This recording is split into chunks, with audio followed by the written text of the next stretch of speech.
zaradi ljubezni v ansamblu. Potem, no, imeli smo tudi plohte in nevihe, pa cedita se mlek in medo. No,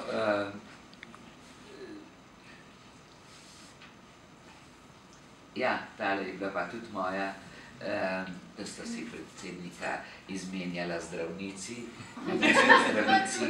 in no, tudi manjši škandal sem skoraj povzročila. Na gospodarskem razstavišču je bila neka prireditev, igral je naš takrat še plesni orkester, potem Big Band, in po poročilih ob 11. zvečer smo šli v program. In jaz sem napovedala, da igra plesni orkester Radia Ljubljana pod vodstvom Jožeka Privška. Namesto Jožeta fantje v orkestru so se začeli tako smejati, da absolutno niso mogli igrati. Tam ni špecijati, gremo, rodiča, gremo. Ampak bilo je sigurno pol minute neke pauze zaradi te napake. Pavle, ti imaš tudi še ene? Pavle, imate vi tudi ene? Ja, to je bila tista znana knjiga oziroma zvezek je pol zginila. Ja, nekdo je se... Nekdo je mogoče tisti, ki res kaj tazga, ker to so pošteni, so svoje lapsuse pisali, drugi pa od drugega, če je Nataša se kaj zmotila, tako je hitro en drug napisal. No in jaz sem si jih pa prav izpisal, zato, da bo lažje. No, tisti ob udarcu na uro bo gong točno 13, to je klasik, ali pa v čestitke in pozdravi, dragemu možetu, Jožetu. No, ampak ne so... Lahko samo, da ne pozabim, pokojna Ajda, no, žal, mi je vse življenje pripovedovala, da je bilo najbolj grozno pred mikrofonom, ko je morala prebrati tole čestitko. Dragi mami Frančiški Prašiček, po domače Pujsovi mami iz Blatne vasi. Ja, ne škoga, no, recimo, sem si izpisal tlej par, izporočil. Pred albansko obalo so italijanski reševalci rešili križanko. Potem ameriško vesoljsko plodilo je doseglo zavidljiv rezultat. Plovilo. Potem pa to, vremenska napoved, na balkonu bo pretežno sončno, na Balkanu.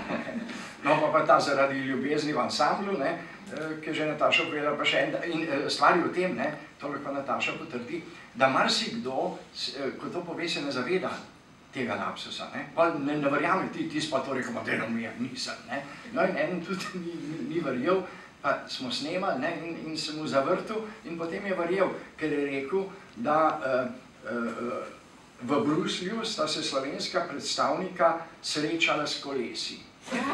S kolegi, in ni hotel, mislim, ne priznati, ampak da je prav povedal. Tako je, ne veš, ne zavedaš se vedno tega. Zdaj lahko še povem, kako recimo napovedovalec doživlja eno napako, ki jo naredi. Hodi za njim, bi rekla. In tako je tudi ena naša kolegica, ki je napovedovala glasbo, je rekla, solist je urbanist, kurban oder. Ker se je za vsako črko, solist je urbanist. No, mislim, tega je bilo ogromno in s tem tudi smeha. Se tako je tudi prav. Gospod Toni, vi verjetno v političnem poročanju ste imeli,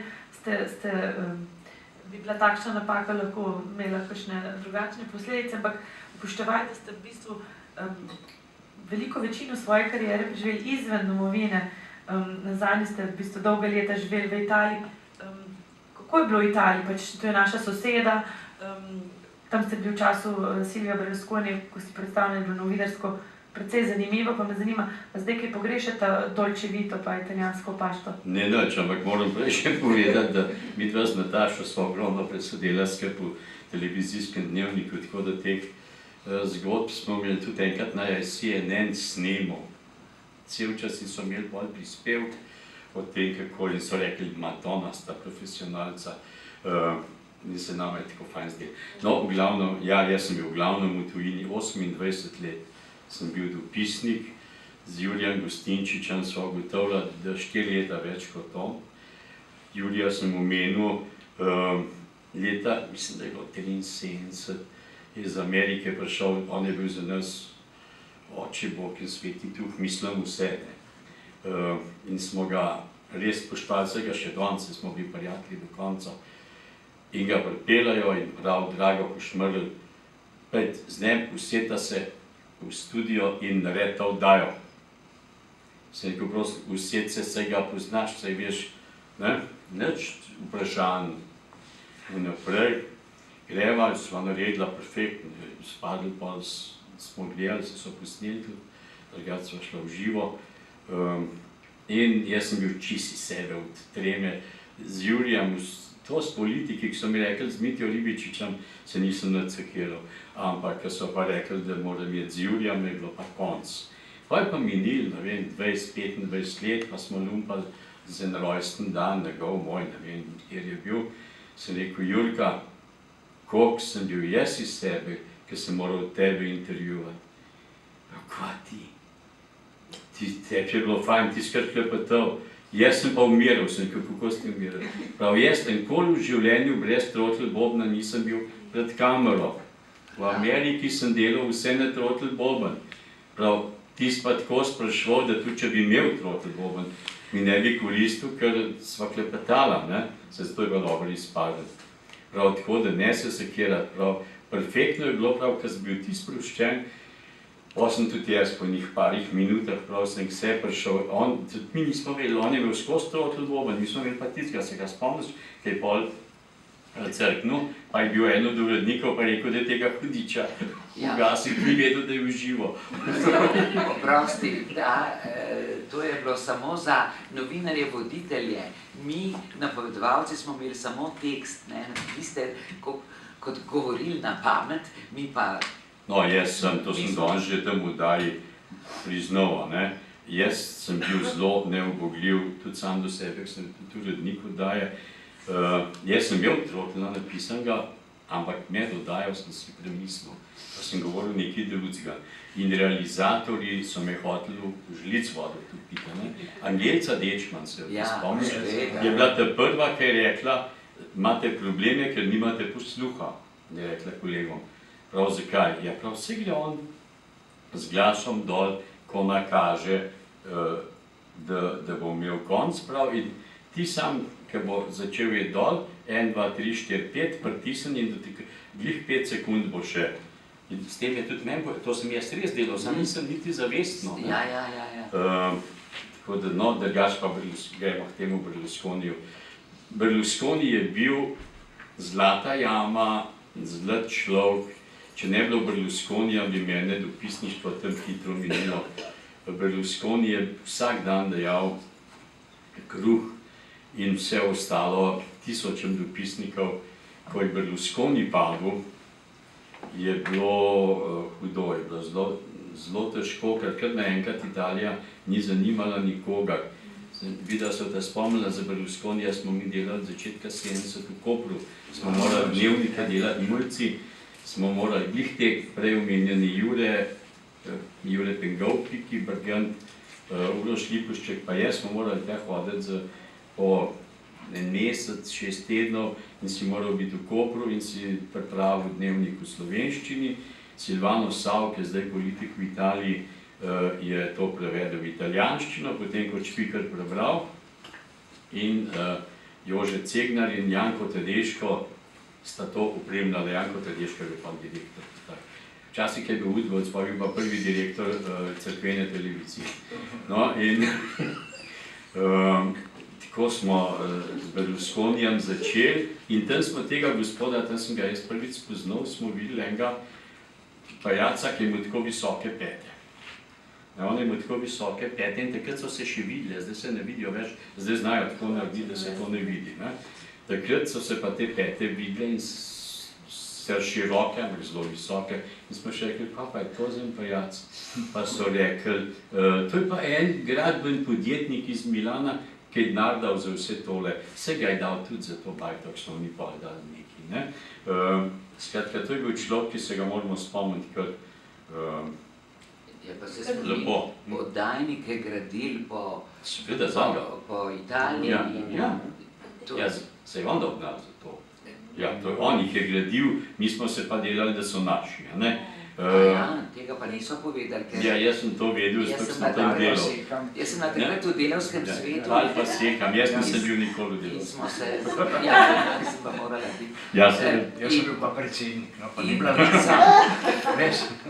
Ne, takrat so nam usilili, da ne sprejmemo pač to, da se gradi po Italiji za Koper, te oddajnike. Noben pa ni povedal, da bi Vsi so rekli, da je to za manjšino, italijansko manjšino v Sloveniji. Ni med veze. Če 1200 Italijanov je bilo, pa so delali po celi Italiji. Ampak potem je tudi tako bilo, da smo mi izvedeli, da že gradijo in mene so imeli tam malo včasih dosti na tistem delavskem svetu, ker sem imela zmeraj tako imenovano delegatsko vprašanje in se je pol podaljšal. In jaz sem vprašala, ja kako, mi tlele se še nismo zedinili, ali ja ali ne, slišim pa, da že gradite. Pa Lužar je bil takrat, ja, res je, se rekel, kaj pol tle delamo, lepo vas prosim. Jaz sem bil pri Berlusconiju, to sem pa še pohvalil doma.